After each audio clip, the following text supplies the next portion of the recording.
So last night, my home state of Kentucky got rocked by a tornado. So, in light of that, I want to take a moment to discuss severe weather preparations for you and your horses. The first and most important thing that you are going to want to do is to do a risk assessment, right?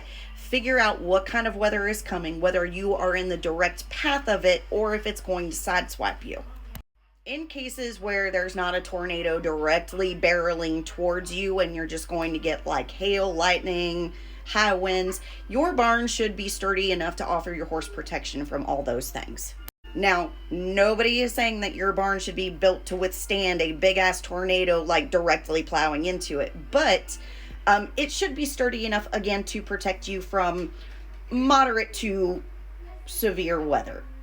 Not extremely severe weather, but moderate to severe weather. Your barn should be sturdy enough to offer your horses protection. So, in those cases, you're going to want to put your horse in the barn to offer them, again, protection from the elements. Now, that risk assessment and your response to the risk changes when you've got a tornado or extremely severe weather barreling straight towards you. At that point, you're going to want to assess whether or not it is safer for the horse to be in the barn or whether it's safer for the horse to be let loose. A lot of people tend to make responses to severe weather a binary situation. You either always turn them out or you're always keeping them in the barn. And unfortunately, the correct reaction to severe weather is a lot more nuanced than that. So your risk assessments need to continuously be running based on updated weather information, radars, etc. And you need to be able to identify how to react depending on the current weather situations. So if you are in the direct path of a tornado, if the tornado has shifted course and is now barreling towards you, the safest option for your horse might be to turn them loose. Leaving them in the barn when a tornado is going to hit can be fatal, right? The structure can collapse on them. There can be fires. There can be loose, live electrical wires. There's just all kinds of things that can go wrong if you keep your horses in a barn in the direct path of a tornado. That being said, there are some very practical measures that you should take in order to ensure that you are able to be reunited with your horse.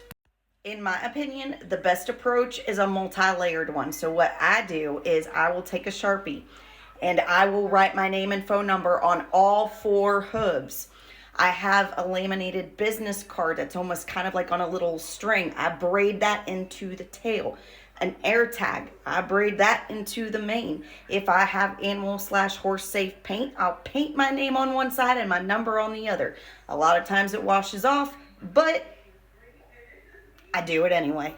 Now, I know a lot of people microchip their horses for this very reason, but there are some very real practical limitations to microchipping your horse.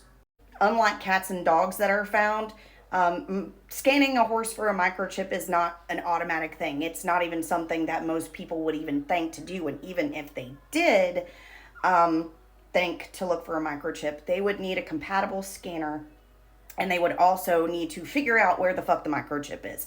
Horses are big. They're not like dogs. Like, that is a very time-consuming process, scanning every square inch of a horse for a microchip, which, again, they're probably not going to do in the first place. Now, I'm not saying don't microchip your horses.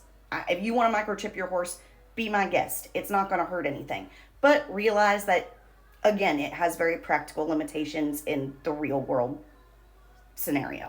Another thing that you're going to want to do, just in case you get separated from your horse during an emergency weather event, you're going to want photos, right? You're going to want photos from every single angle that horse has, particularly any unique markings on them, any brands, any whatever. It scars, anything that can identify that horse that is a unique feature. You're going to want to have ownership/registration papers. You're going to want to have all that on standby so you can prove, if you need to, that the horse is yours. Always remember that the life and the safety of your horses is priority number one, right? Priority number two is recovery and reuniting with them. So you're going to, again, want to continuously be reassessing the risk, right? Constantly be watching the radars, the weather, make sure that you are on top of where the storm is, where it's headed, where it might potentially head, and have a plan in place. Even if I think the tornado is going to sideswipe us, if there's even a chance that it might and head towards us, I will do all the proper identification methods that I just listed. If I don't need it, I don't need it. Too easy. But if I do, it's there. So, if you live in an area with high tornado activity like I do, make sure you have a safety plan and protocol in place. Know what you're going to do in every possible scenario of that extreme weather situation. And remember, as always, to keep yourself and your animals safe.